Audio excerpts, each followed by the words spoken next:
Challenging star D boss Darshan ಅಭಿನಯದ ಬಹುನಿರೀಕ್ಷಿತ the devil movie December 11ರಂದು ರಾಜ್ಯಾದ್ಯಂತ ಭರ್ಜರಿಯಾಗಿ ರಿಲೀಸ್ ಆಗಲಿದೆ.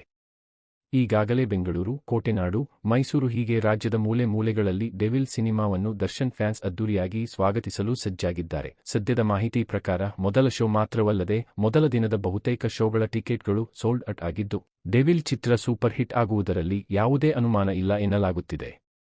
ಬೆಳಗ್ಗೆ 6:30ಕ್ಕೆ ಮೊದಲ ಶೋ.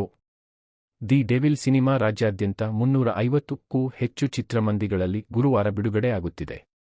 ಬೆಂಗಳೂರಿನಲ್ಲಿ 90ಕ್ಕೂ ಹೆಚ್ಚು ಚಿತ್ರಮಂದಿರಗಳ ಹಾಗೂ ಮಲ್ಟಿಪ್ಲೆಕ್ಸ್ ಸೇರಿದಂತೆ ಡೆವಿಲ್ ಬೆಳಗ್ಗೆ 6:30ಕ್ಕೆ ರಾಜ್ಯಾದ್ಯಂತ ಬಹುತೇಕ ಚಿತ್ರಮಂದಿರಗಳಲ್ಲಿ ಶೋ ಶುರುವಾಗಲಿದೆ. ಬೆಂಗಳೂರಿನ ನರ್ತಕಿ ಪ್ರಸನ್ನ ಸಿದ್ದೇಶ್ವರ, ನವರಂಗ್ ಊರ್ವಶಿ ಸೇರಿ 25ಕ್ಕೂ ಹೆಚ್ಚು ಚಿತ್ರಮಂದಿರಗಳಲ್ಲಿ ಬೆಳಗ್ಗೆ 6:30ಕ್ಕೆ ಶೋ ಶುರುವಾಗಲಿದ್ದು, ನವರಂಗ್ನಲ್ಲಿ ನಾಳೆಯ ಎಲ್ಲ 5 ಶೋಗಳ ಬಹುತೇಕ ಎಲ್ಲ ಟಿಕೆಟ್ ಸೋಲ್ಡ್ ಔಟ್ ಆಗಿವೆ. ಗಗನಕ್ಕೇರಿದ ಡೆವಿಲ್ ಟಿಕೆಟ್ ಬೆಲೆ.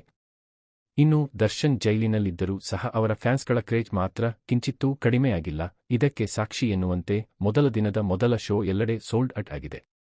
ಇದು ಮಾತ್ರವಲ್ಲದೆ ಅನೇಕ ಕಡೆ ದಿನ ಉಳಿದ ಶೋಗಳು ಒಂದು ದಿನ ಮೊದಲೇ ಬಹುತೇಕ ತುಂಬಿದ್ದು, ಎಲ್ಲೆಡೆ ಭರ್ಜರಿ ರೆಸ್ಪಾನ್ಸ್ ಸಿಗುತ್ತಿದೆ. ಇತ್ತ ಟಿಕೆಟ್ ಬೆಲೆ ನೋಡಿದರೆ ಗಗನಕ್ಕೇರಿದೆ. ಹೌದು, ಡೆವಿಲ್ ಸಿನಿಮಾದ ಒಂದು ಟಿಕೆಟ್ ಬೆಲೆ ಸಿಂಗಲ್ ಸ್ಕ್ರೀನ್ಗಳಲ್ಲಿ 200-250 ರೂಪಾಯಿಂದ ಆರಂಭವಾದರೆ ಮಲ್ಟಿಪ್ಲೆಕ್ಸ್ಗಳಲ್ಲಿ 500 ರೂಪಾಯಿಂದ ಆರಂಭವಾಗಿದೆ. ಅದರಲ್ಲಿಯೂ ಬೆಂಗಳೂರಿನ ಕೆಲವೆಡೆ 900 ರೂಪಾಯಿಯಿಂದ 1000 ರೂ. ವರೆಗೂ ಟಿಕೆಟ್ ಬೆಲೆ ಇದೆ. ದರ್ಶನ್ ಡೆವಿಲ್ ಸಿನಿಮಾ ರಿಲೀಸ್ಗೂ ಮುನ್ನ ದರ್ಶನ್ಗೆ ಗುಡ್ ನ್ಯೂಸ್. ಅಡ್ವಾನ್ಸ್ ಬುಕ್ಕಿಂಗ್ ಎಷ್ಟು? ಮೊದಲ ದಿನದ ಕಲೆಕ್ಷನ್ ಎಷ್ಟು? ಇದರ ಮೇಲೆ ಇದೀಗ ಸಿನಿಮಾ ಹಿಟ್ ವಾರ್ ಫ್ಲಾಪ್ ಎಂಬುದು ನಿರ್ಧಾರವಾಗುತ್ತದೆ. ಆದರೆ ಕೆಲ ಮೂಲಗಳ ಪ್ರಕಾರ ಕರ್ನಾಟಕದ 350ಕ್ಕೂ ಹೆಚ್ಚು ಚಿತ್ರಮಂದಿರಗಳಲ್ಲಿ ಬಿಡುಗಡೆಯಾಗುತ್ತಿರುವ ಹಿನ್ನೆಲೆ ಮಲ್ಟಿಪ್ಲೆಕ್ಸ್ ಸೇರಿದಂತೆ ರಾಜ್ಯದಲ್ಲಿ ಮೊದಲ ದಿನವೇ ಡೆವಿಲ್ ಭರ್ಜರಿ 18 ಕೋಟಿ ಕಲೆಕ್ಷನ್ ಆಗಲಿದೆ ಎಂದು ಸಿನಿಪಂಡಿತರು ಲೆಕ್ಕಾಚಾರ ಹಾಕಿದ್ದಾರೆ. ಈಗಾಗಲೇ 50,000ಕ್ಕೂ ಹೆಚ್ಚು ಟಿಕೆಟ್ ಆನ್ಲೈನ್ನಲ್ಲಿ ಬುಕ್ಕಿಂಗ್ ಆಗಿದೆ.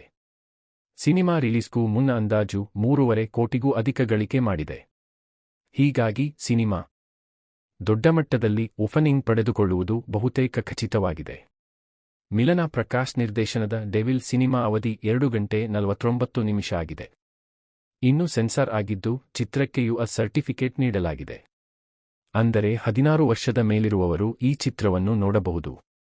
ಡಿಸ್ಕ್ಲೈಮರ್: ವರದಿಯಲ್ಲಿನ ಬಾಕ್ಸ್ ಆಫೀಸ್ ಅಂಕಿ ಅಂಶಗಳ ಮಾಹಿತಿ ಬೇರೆ ಮೂಲಗಳಾಗಿದ್ದು, ವಿತರಕರ ವಲಯ ಹಾಗೂ ಸಾರ್ವಜನಿಕವಾಗಿ ಲಭ್ಯವಿರುವ ಮಾಹಿತಿಗಳಿಂದ ನೀಡಲಾಗಿದೆ. ಚಿತ್ರತಂಡ ಸದ್ಯ ಯಾವುದೇ ಅಧಿಕೃತ ಮಾಹಿತಿ ನೀಡಿಲ್ಲ. ಈ ವಿಷಯದ ಕುರಿತ ನಿಮ್ಮ ಅನಿಸಿಕೆ, ಅಭಿಪ್ರಾಯ, ಸಲಹೆ ಕುರಿತಾಗಿ ಕಾಮೆಂಟಿನಲ್ಲಿ ತಿಳಿಸಿ. Thank for watching. Please follow, subscribe, like and share to support me.